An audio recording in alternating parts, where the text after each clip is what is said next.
Bueno, no sé qué necesita usted para tomarse un café. Pan. Pan. Si ya le dieron el café, diga, ¿y con qué paso este café? Ya viene el pan por ahí también. Porque un café sin pan. Yo cuando pido café, lo pido de la siguiente manera. Lo pido negrito, oscuro, bien cargadito, sí. Que la cuchara se quede ahí. Y también lo pido sin azúcar y lo pido a la mitad, si es un vaso como este. Aquí me sirven como... ¿Cuántos son del campo aquí? ¿Cuántos son del campo? En el campo, ¿cómo le sirven tinto a uno? Le sirven el vaso a rebosar. Si le sirven una taza, rebosante. A mí me gusta es el tinto de ciudad, que es así chiquitico, de 6 onzas, de 12 onzas máximo. Pero bueno, aquí me sirven así como de campo, entonces me lo voy a tomar de campo. Eso es un café doble sin las rocas. Pero algo más que nos falta para una noche sabrosita de café es que tenemos muchas luces. Bájeme esas. Eso. Y un poquito de música. Porque es que una noche de café sin musiquita, sin uno volar encima de la música, ¿cierto? ¿Usted ha ido de pronto a algún lugar donde usted coma y esté sonando la música? ¿Sí? Ah, es como chévere hablar así, ¿cierto? Que uno tiene que gritar más. ¿Me estás escuchando? Sí. Ah, bueno, chévere, ¿cómo estás? Bien. Ah, listo, yo también. Listo. Más o menos esa es la idea. Noche de café es una noche especial, una noche para gritar. Una noche espectacular, una noche deliciosa. Disfrutamos de un pan. ¿A ustedes sí les llevan pan? Imagínense. Vamos a seguir esta noche. Hemos estado hablando de un tema muy especial y de unos temas bien interesantes que son unos personajes que en la Biblia hicieron algunas cosas muy interesantes.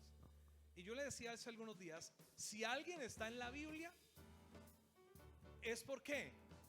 Porque hizo algo bueno o algo malo. No, hay gente que hizo cosas más malas ahí y aparecen en la Biblia. Para usted estar en la historia, debe hacer algo bueno o algo malo para que se acuerden de usted, para estar en la historia. Si nadie se acuerda de usted es porque usted nunca hizo nada bueno ni nada malo, ¿cierto? Porque si usted hizo algo malo, ¡ay! El abuelo que nos maldijo a toda la familia. Por el abuelo, ¿cuántos han dicho esto? No, mi abuelo tenía unas tierras y las perdió. Yo he escuchado un montón de esas historias. No, mi abuelo tenía un montón de tierras y las perdió, ve. Bueno. Al de los, sí, al de usted. El de mi abuelo también. Hay gente en la Biblia que hizo cosas extraordinarias y otra gente que no hizo cosas tan buenas. Pero la gente que hizo algo está en la Biblia. Y muchas de esas personas sufrían altibajos como muchos de nosotros también. A veces estaban bien, otras veces no estaban tan bien. Unas veces estaban que la rompían con toda y otras veces estaban que se echaban a dormir y no hacían nada más. Y hay un personaje en la Biblia que Dios utilizó en un momento crucial, en un momento crucial de la historia, para animar, para hacer algo que el pueblo necesitaba. El pueblo necesitaba una inyección de ánimo. Y este personaje hizo esto. Así que vamos a leer la Biblia en un libro de la Biblia que es chiquitico, de esos que casi nunca se leen, de esos que siempre uno los olvida porque están por allí en la mitad y uno dice, ni idea dónde está. Y es el libro de Ageo. Diga conmigo, Ageo. ¿Alguna vez has escuchado esa palabra? Ageo. El libro de Ageo es un libro bastante interesante, ya les voy a contar un poquito, pero antes tenemos que leer esa parte de la historia en el capítulo 1 de el profeta Ageo. Ok, Ok. Vamos a leer el capítulo 1 entonces de Ageo. Dice así: el 29 de agosto del segundo año del reinado del rey Darío. ¿En qué reinado estaban? En el rey Darío. Muy bien. El Señor dio un... bueno, eso es importante saberlo. Cuando vamos a estudiar la Biblia hay que ubicarnos dónde estamos hablando. ¿De dónde era el rey Darío? De Persia. Eran los persias. Mire la historia para que antes de que la leamos la sigamos comprendiendo. Resulta que a Judá lo invade Babilonia, se los llevan presos, pero eso era así, en la historia era así, un reino acababa otro reino y luego venía otro reino y se acababa con ese. Entonces los babilonios habían tomado a los de Judá, al pueblo de Judá, pero luego vinieron los persias y ellos vienen a conquistar a los babilonios. Entonces ya en este momento de la historia están los persas reinando. ¿Y cómo se llamaba el rey? Darío. Muy bien, vamos a seguir. Dice así: el Señor le dio un mensaje por medio del profeta Ageo a Zorobabel, hijo de Salatiel, gobernador de Judá, y a Jesúa, hijo de Josadac, el sumo sacerdote. Esto es lo que dice el Señor de los ejércitos celestiales. El pueblo alega: todavía no ha llegado el momento para reconstruir la casa del Señor. Entonces el Señor envió el siguiente mensaje por medio del profeta Ageo: ¿por qué viven ustedes en casas lujosas mientras mi casa permanece en ruinas? Esto es lo que dice el Señor de los ejércitos celestiales. Miren lo que les está pasando. Han sembrado mucho pero cosechado poco. Comen pero no quedan satisfechos. Beben pero aún tienen sed. Se abrigan pero todavía tienen frío. Sus salarios desaparecen como si los echaran en bolsillos llenos de agujeros. Esto es lo que dice el Señor de los ejércitos celestiales. Miren lo que les está pasando. Vayan ahora a los montes, traigan madera, reconstruyan mi casa. Entonces me complaceré en ella y me sentiré honrado, dice el Señor. Esperaban cosechas abundantes, pero fueron pobres, y cuando trajeron las cosechas a su casa, yo la hice desaparecer de un soplo. ¿Por qué? Porque mi casa está en ruinas, dice el Señor de los ejércitos celestiales, mientras ustedes se ocupan de construir sus elegantes casas. Es por causa de ustedes que los cielos retienen el rocío y la tierra no produce. Yo mandé la sequía sobre campos y colinas, una sequía que destruirá al grano, al vino nuevo, al aceite de oliva y a las demás cosechas. Una sequía que hará que ustedes y sus animales pasen hambre y arruinará todo aquello de lo que tanto han trabajado. Entonces Zorobabel, hijo de Salatiel, y Jesúa, hijo de Josadac, el sumo sacerdote, y todo el remanente del pueblo de Dios comenzaron a obedecer el mensaje del profeta Ageo, a quien el Señor su Dios había enviado, y el pueblo temió al Señor. Luego Ageo, el mensajero del Señor, le dice al pueblo el siguiente mensaje: yo estoy con ustedes, dice el Señor. Amén. Amén. Muy bien, el libro del profeta Ageo. A ver, les voy a contar y los voy a poner en contexto histórico ahí en un segundo. Resulta que, como decía Caro ahorita, el pueblo de Israel vivía en Jerusalén, y vino el pueblo de Babilonia y lo conquistó y se los llevó presos a Babilonia. Y en Babilonia estuvieron presos durante, no presos, pero estuvieron como cautivos y estuvieron exiliados allá durante 80 años. Durante 80 años estuvieron en Babilonia. Cuando completaron 80 años, entonces hubo una repatriación. Y la primera repatriación se llevó a cabo con un señor que se llamaba Zorobabel. Entonces Zorobabel se llevó un grupo de gente de Babilonia otra vez para Jerusalén. Y cuando llegaron a Jerusalén, el objetivo era construir otra vez la ciudad que estaba destruida. Así que cuando llegaron allá a Jerusalén, ellos comenzaron a reconstruir. Y ese lapso, porque después vino otro grupo, pero resulta que el otro grupo, que venía con un señor que se llamaba Esdras, el siguiente grupo regresó a Jerusalén también, pero 80 años después de que Zorobabel había regresado. O sea, regresó Zorobabel con un grupo de judíos a reparar la ciudad, y 80 años después aproximadamente regresó Esdras con otro grupo de judíos para seguir la reconstrucción. O sea, pasó muchísimo tiempo y muchos de ellos pues seguramente no vieron la ciudad reconstruida, y por eso les pasó algo que nos pasa comúnmente a nosotros. Y por eso dice la Biblia que ellos dejaron de construir la ciudad, el templo, y se dedicaron a construir ¿qué? Diga, sus propias casas.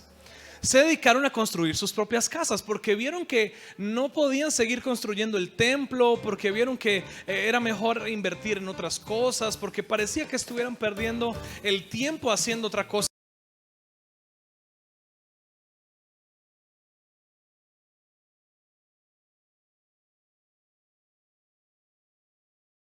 Y les da una palabra que acabamos de escuchar. ¿Por qué dicen que no es tiempo de reconstruir la muralla y el templo? ¿Y por qué dicen que no es el tiempo del Señor todavía? ¿Por qué creen que Dios no los ha bendecido? Dice el profeta Ageo. Miren que Dios no los ha bendecido. Trabajan pero cosechan poco. Guardan dinero pero parece que se lo echaran en bolsillos rotos. Trabajan y se esfuerzan y siembran y no cosechan como deberían cosechar. ¿Y por qué? Dice el profeta Ageo. Pues porque se han dedicado a construir sus propias casas y no han construido lo que el Señor les ha dicho que han construido. Pero eso pasó, ellos dejaron de construir porque les pasó algo que nos pasa comúnmente a nosotros, y es el desánimo. Se desanimaron.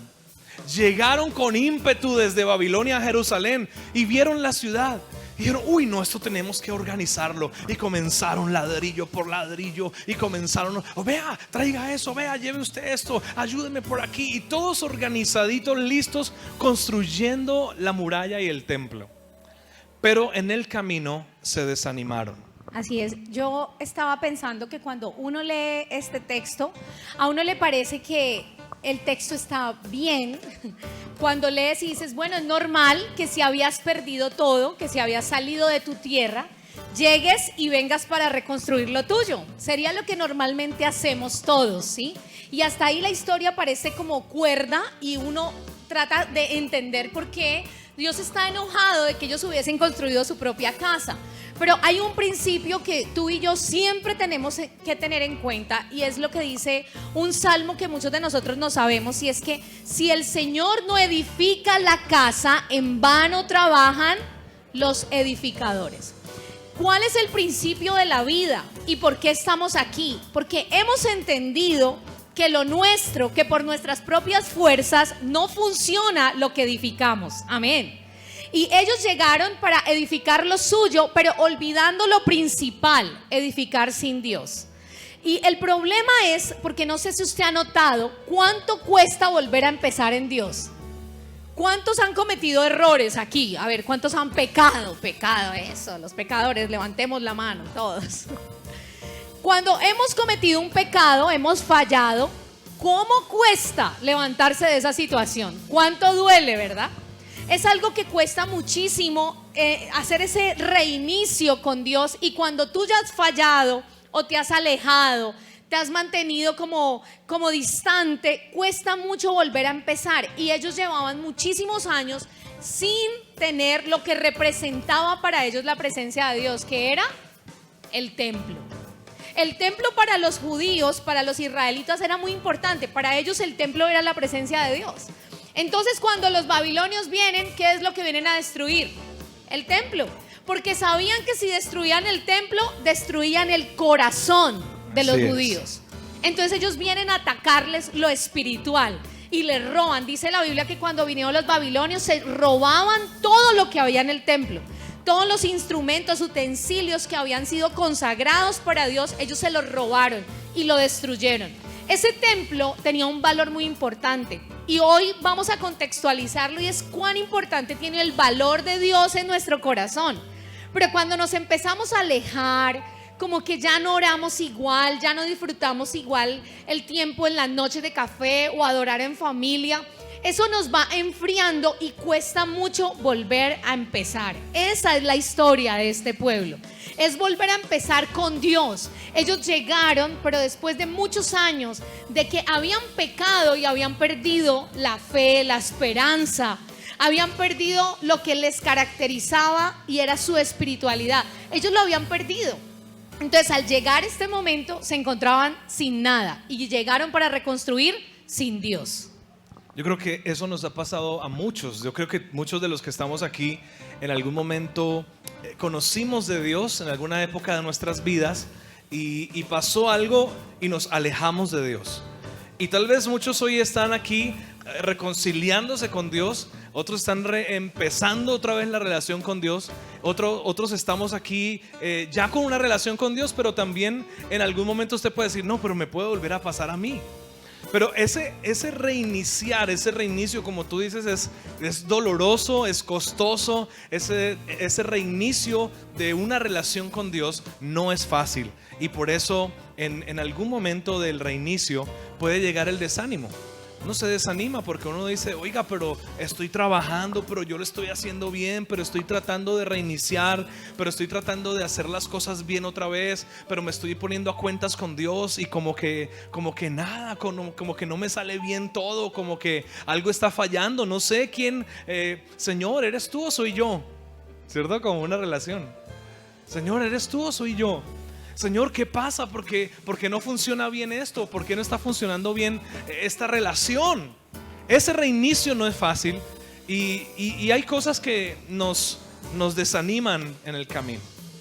No sé a ti qué te desanima, te puede desanimar en la vida o a uno que lo puede desanimar. Bueno, yo creo que vamos hoy a definir algunas cosas que nos van a crear desánimo y lo vamos a hacer con la palabra del Señor. Miren lo que creó un desánimo del reinicio. Vaya ahí mismo en el capítulo 2. Miren lo que dice el capítulo 2. Versículo 3. ¿Alguno de ustedes recuerda esta casa, este templo, con su antiguo esplendor? Les está diciendo Dios. ¿Alguno lo recuerda? ¿Cómo se compara este con el otro? Le está diciendo. No se parece en nada. Sin embargo, ahora te digo, Zorobabel, sé fuerte. ¿Cómo le dice? Voltee con el que tiene a su lado y dígale, sea fuerte. Sea fuerte. Sea fuerte. Muy bien. ¿Para qué se necesita fuerza? Escúcheme muy bien lo que dice este texto. Y se lo voy a decir en una sola palabra. Conformismo. Conformismo. Nosotros, a veces hoy estábamos pensando, en este momento lo estábamos diciendo, a veces son pecados que uno dice, ay, cometí un pecado. Pero a veces ni siquiera es un pecado, aunque todos los pecados son iguales, pero para nosotros sí le tenemos como esos nivelitos, ¿no? Que hay pecados que obviamente nos producen consecuencias peores que otros. Pero a veces ni siquiera es eso, sino que el corazón se va enfriando y eso se llama conformismo. ¿Sabe? Usted se va conformando con la situación que está viviendo y eso le produce desánimo. Usted termina conformándose, ay, yo como que nunca voy a poder tener una buena relación con Dios. Yo como que siempre voy a ser igual. Yo como que nunca voy a avanzar. Yo como que no pienso que voy a cambiar. Yo como que no voy a poder hacer más de lo que me propongo. Por ejemplo, ¿cuántos se han propuesto levantarse a orar? Eso. ¿Y cuántos lo han cumplido? ¿Verdad? Entonces uno dice mañana a las 4 y usted pone el despertador, ¿cierto? Y suena el despertador. A veces el despertador se endemonia y ni suena. Pero cosas que pasan, ¿verdad? Le echamos la culpa al diablo. Entonces no suena, o suena y usted lo apaga. ¿Qué pasa al otro día? Usted insiste y dice, no, hoy sí. Pero ¿qué pasa cuando llegan los días? ¿Qué ocurre? No lo vuelve a hacer. Porque usted dice, no, yo nunca me voy a levantar a las 4, no voy a poder. Entonces mire cómo el conformismo nos produce mucho desánimo para los cambios. Recuerde que si vamos a hacer un reinicio en algo, si vamos a edificar nuestra propia familia, nuestra propia vida, no se puede hacer sin Dios. Entonces, aunque eso cueste, tú y yo no nos podemos desanimar porque nos encontremos conformes con lo que estamos viviendo. Ay, no, yo no voy a poder. Es necesario que salgamos de ese conformismo. Por eso el Señor le dice a través del profeta, mire cómo era su templo antes. O sea, recuerden cómo se van a conformar con lo que tienen ahora. Recuerde que ese templo lo había hecho Salomón. Y era el templo, wow, glorioso. O sea, el rey David había dejado de lo mejor para construir ese templo. O sea, era un templo único. Y ese templo lo habían dejado perder en medio de todo el pecado y todo lo que había ocurrido y los pueblos que habían venido a atacar. Y ellos ya se habían conformado. El templo estaba en ruinas. Escúcheme bien, en ruinas.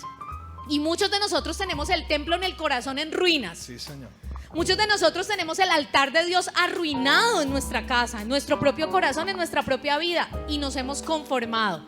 Entonces el Señor le tiene que decir al pueblo: oiga, acuérdese lo que hacían antes, acuérdese cómo era antes. Y si usted no ha tenido un antes, entonces piensen que tiene que tener un principio. El Señor te está diciendo: puede haber un gran principio. Dios quiere que lo hagas, que no te desanimes, que no te conformes con lo que estás viviendo, porque se puede cambiar. Entonces le dice: sé fuerte. ¿Sé qué? Fuerte. Muy bien, muy bien. Otra cosa que les pasó a ellos, porque la primera fue el conformismo. Se conformaron. Llegó el momento que, no, yo como que nunca me voy a levantar a las 4 de la mañana a orar. Como que comienzo a leer la Biblia y me quedo dormido. Ya, eso como que no es para mí. Y comenzamos a hacer hasta declaraciones sobre nosotros de conformismo, y ahí nos quedamos. Pero hay algo que vino sobre ellos, y es como yo mencioné hace un ratico. Entre Zorobabel, que fue el director de esa orquesta, de esa gente que comenzó a construir, y el siguiente líder que se levantó, hubo una diferencia aproximadamente de 80 años de espera. Y otra de las cosas que nos detiene es la espera. Aquí hay un versículo que dice así. Versículo 15 del capítulo 2. Miren lo que les pasaba antes de que comenzaran a edificar los cimientos del templo del Señor. Cuando esperaban 20 medidas de grano, cosechaban solo 10. Cuando esperaban sacar 50 litros del lagar, del lugar donde estaba el vino, encontraban 20. Dice la Biblia. Luego dice: yo envié plaga, moho, granizo para destruir todo aquello por lo que hicieron tanto esfuerzo para producir. Aún así, rehusaban regresar a mí, dice el Señor. Y yo creo que esta es una de las cosas que también nos desanima a nosotros: esperar. ¿Cuántos se desaniman de esperar? ¿A cuántos les ha tocado esperar? Yo creo que una de las veces que más recuerdo de uno de los momentos de mi espera era un día que aún éramos novios. Y éramos novios, y entonces ella me dijo: nos vemos en la 14. E íbamos a ver. Yo ya le pedí perdón, pero íbamos a ver nada más y nada menos que un partido de la selección Colombia. Creo que iba a ser donde Mile, no sé, era por allí, en alguna parte así. Íbamos a ver un partido de la selección Colombia. Y entonces ella me dijo: listo, en 5 minutos estoy allá.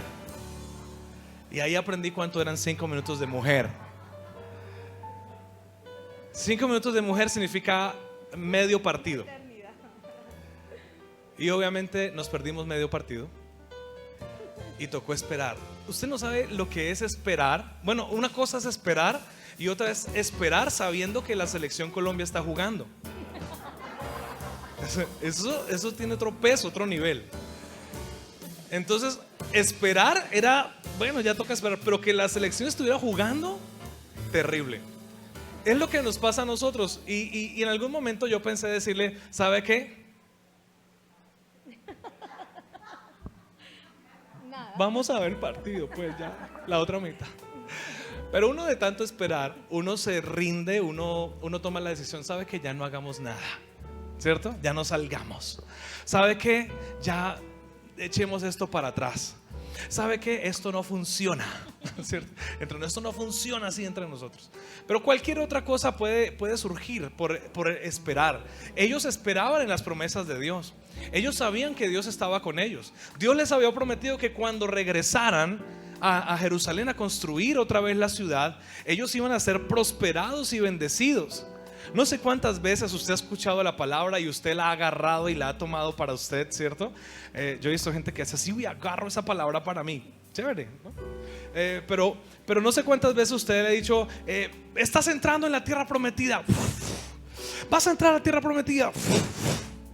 Y agarran esas palabras y no, ya, pero hace 20 años algunos están entrando a la tierra prometida, hace 20 años, 10 años, no sé hace cuántos años usted está entrando a la tierra prometida o agarrando palabras, ¿cierto? Ay, no, yo hace 5 años estoy agarrando la misma palabra y la agarro y la agarro y la agarro y como que nada. Miren lo que dice la palabra, dice ahí, cuando esperaban 20 medidas de grano cosechaban 10, cuando esperaban sacar 50 litros del lagar encontraban 20. Y eso desanima a cualquiera. Eso me desanima a mí. Eso nos desanima a nosotros. Uno tratando de hacer las cosas bien, tratando de decir, Señor, ahora sí voy a arrancar, ahora sí voy con todas las fuerzas, pero todavía sigue esperando que llegue el milagro, esperando que las finanzas se le ajusten, esperando que la esposa se convierta, que el esposo se convierta en quién sabe qué, pero que se convierta en algo, ¿cierto? Bueno, que se convierta al Señor por lo menos. Esperando muchas cosas, pero nos desanimamos en ese proceso de esperar. Y yo creo que aquí todos hemos esperado en el Señor, ¿cierto?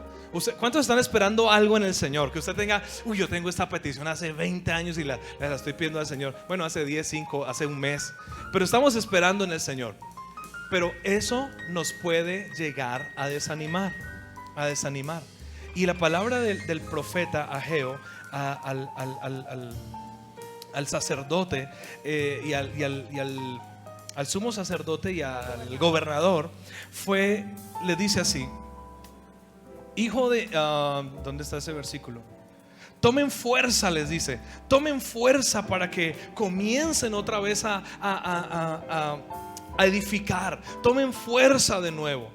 No se desanimen, no se echen para atrás. Tomen fuerza otra vez. Esfuércense. Aquí está, gracias. Y el versículo 14 del capítulo 1 dice: el Señor despertó el entusiasmo de Zorobabel, hijo de Salatiel, gobernador de Judá. Despertó el espíritu del pueblo, dice. El Señor despertó el espíritu del pueblo, porque eso es lo que hace Dios con nosotros. Cuando nosotros esperamos en Dios, Él mismo nos despierta. Así es. Entonces hacemos el resumen. Cosas que nos desaniman. ¿Cuál fue la primera? El conformismo. ¿Y la segunda? Esperar, ¿cierto? Hay una tercera. Entonces, esa tercera en el capítulo 2, versículo 4 dice así: sin embargo, ahora el Señor le dice a Zorobabel, vuelve otra vez, capítulo 2, 4. Dice: sé fuerte, otra vez, Jesúa, hijo de Josadat, sumo sacerdote, sé fuerte. Y algo especial aquí, escuche esto: a ustedes que aún quedan en la tierra, sean fuertes. Hay una tercera cosa que nos desanima, y es cuando usted quiere cambiar y los que tiene al lado no lo dejan. No, ¿verdad que sí? Eso sí que nos produce desánimo, porque mire lo que estaba ocurriendo aquí. Le dice: a ustedes los que aún quedan en la tierra. Recuerde que todavía no había regresado todo el pueblo. O sea, no estaba, el pueblo debería regresar, debería haber regresado, apenas terminó el cautiverio, pero ellos ya no querían regresar. Entonces empiezan a llegar de a grupos, pero habían todavía pocos, y el Señor le dice: a ustedes que aún quedan en la tierra, sean fuertes. Y hay una situación, y es cuando nos vemos tan pocos, cuando vemos a nuestro alrededor y son pocos los que quieren cambiar. Cuando usted ve en su casa y usted es el único que quiere cambiar, eso es una situación que desanima, porque usted la da toda. ¿Se ha dado cuenta de eso? Usted dice: mañana me voy a esforzar, no voy a pelear. ¿Cuántos han dicho eso? Pero al lado están los que lo hacen pelear. No tú.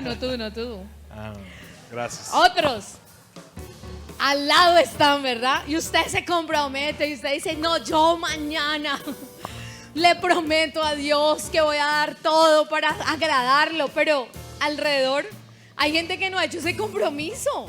Entonces usted espera que todos se comprometan igual que usted. Usted quisiera como que usted hiciera el compromiso y eso los afectara a todos, como que al otro día todos dijeran: todos estamos en el mismo compromiso que tú, pero no es la realidad. Y en este momento había muy poca gente que estaba despertando a hacer la tarea, porque la gente estaba como desanimada. La gente se había conformado. Ese pueblo ya no era el pueblo con esplendor que nadie atacaba. Recuerde que ese reino había sido fortalecido por David y dice la Biblia que David conquistó a todos los reinos alrededor y le entrega un reino en paz a Salomón, que era su hijo. Pero después de Salomón, ese reino fuerte, que eran los que nadie los podía atacar, comienza a debilitarse. Y muchas veces tú y yo nos sentimos así, debilitados. Entonces quisiéramos que volver a ser los mismos, como que yo no sea la persona en que me he convertido, porque he cometido muchos errores, porque he fallado, porque la vida me ha golpeado y no quisiera seguir siendo así, pero necesito que me ayuden. Entonces a veces esperamos que los que estén alrededor también despierten, pero posiblemente no va a ocurrir. Es lo más seguro que no ocurre. Pero no por eso tú debes desanimarte, sino que si alrededor están todos tomando decisiones equivocadas y tú has despertado y el Señor está despertando tu corazón y te está diciendo, mira, tú puedes ser el que transforme, tú puedes ser el instrumento que cambie, hay que despertar sin esperar que los demás lo hagan. ¿Cuántos dicen amén? Esa oración, Señor, cambia a mi esposo, no sirve. Ya la hice muchos años, no funcionó. Amén. Eso hay que cambiar, es uno. O sea, la voz de la experiencia. Porque siempre estamos esperando que Dios haga la obra en los demás. No, dediquémonos a que el Señor lo haga con nosotros. ¿Amén o no amén? Claro que no hay que dejar de interceder por perfecto, el otro. Sí. Pero no debe ser la oración constante. La oración constante es, Señor, cámbiame a mí, ayúdame a mí, porque yo necesito cambiar y seguramente en el proceso también los otros van a ver. Así es. Y mira que es muy hermoso porque mira lo que dice el texto. Versículo 5. Mi espíritu permanecerá entre ustedes. Y esto me parece hermoso. Así como prometí cuando salieron de Egipto, no teman. Amén.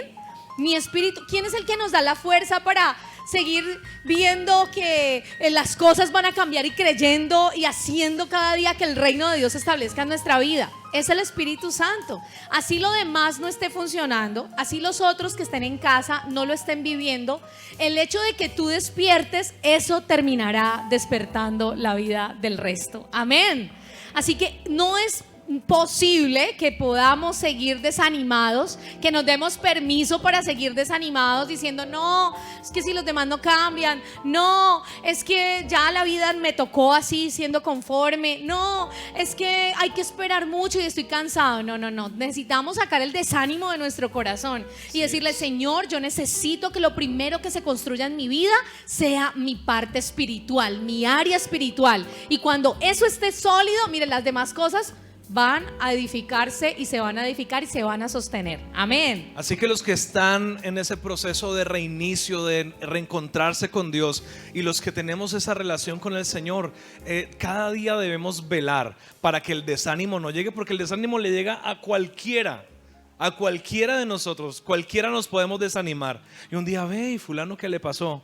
Ve, y fulano no volvió. Ve, no lo hemos vuelto a ver. Y resulta que está desanimado.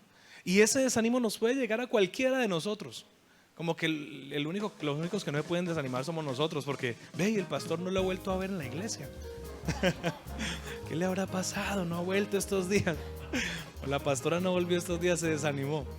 Pero muchos nos desanimamos en el camino y nos puede pasar a cualquiera de nosotros por las razones que sean. Por las razones. Recordemos esas 3 razones que vimos hoy. ¿Cuál es la primera? El conformismo. La segunda, por esperar. Y la tercera, ¿por qué? Por otras personas. El conformismo, por esperar y por las otras personas. Pero hay algo que nos va a mantener el ánimo, y son las promesas de Dios. Siempre que tú recuerdas una promesa, te mantienes animado. Ese día que nos íbamos a ver el partido,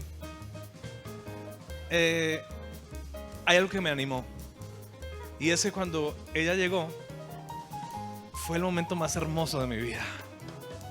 Se me olvidó que estaba aburrido, se me olvidó que estaba cansado, se me olvidó que estaba jugando Colombia. No, mentira, eso no. Pero